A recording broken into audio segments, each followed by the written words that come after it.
కాంగ్రెస్ పార్టీల ఈ నడుమ లొల్లులు పంచాదులు కుర్చీలు ఎత్తేసుకుడు లేక బగ్గ రోజులు అవుతున్నది కదా అని చాలా మంది అనుకుంటుండొచ్చు. ఇంకో ఇప్పుడు లొల్లిగానే అయిందుల్లా అది కూడా ఆడిడ కాదు గాంధీ భవన్లనే. మళ్ళా లొల్లిలా మునుపటోళ్ళనే కుర్చీలు ఎత్తేసుకుడు కాదు లీడర్లే దొప్పుకున్నారు.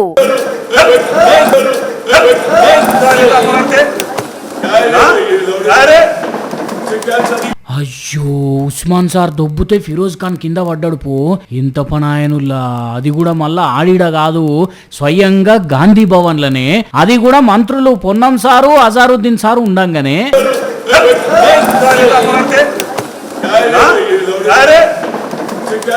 గాంధీ భవన్ లో హైదరాబాద్ కాంగ్రెస్ నేతల మీటింగ్ జరిగింది. అయితే మంత్రి అజారుద్దీన్ పక్కన కూర్చునే కాడ ఉస్మాన్ సార్కును ఫిరోజ్ ఖాన్ కు లొల్లి మొదలైందట.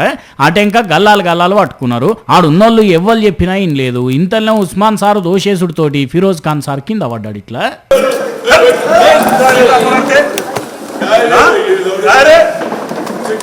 ఇక దీని మీద ఫిరోజ్ ఖాన్ మాట్లాడుకుంటా ఆ చైర్ల మీద కూర్చోడానికి అక్కడనే మిస్అండర్స్టాండింగ్ అయింది. ఆయన ఉస్మాన్ అల్ హజరీ నాకు పెద్దన్న, దాని తర్వాత ఆయన వచ్చి ముద్దులు పెట్టుకున్నాడు.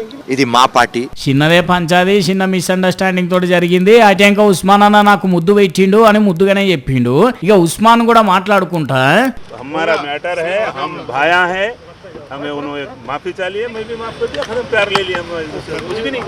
మేము అన్నదమ్ముల సొంటోళ్ళం, ఇది ఒక ఫ్యామిలీ అంటున్నాడు ఉస్మాన్ సారు. కానీ కాంగ్రెస్ అధికారంలోకి వచ్చినాక అందరూ మంచిగా సెట్ రైట్ అయినరు. ఇటువంటి లొల్లులే కావు అనుకుంటే మా కాంగ్రెస్ అంటేనే ఇంత అన్నట్టు భలే లొల్లు పెట్టుకున్నారు పోయిన వీళ్ళు.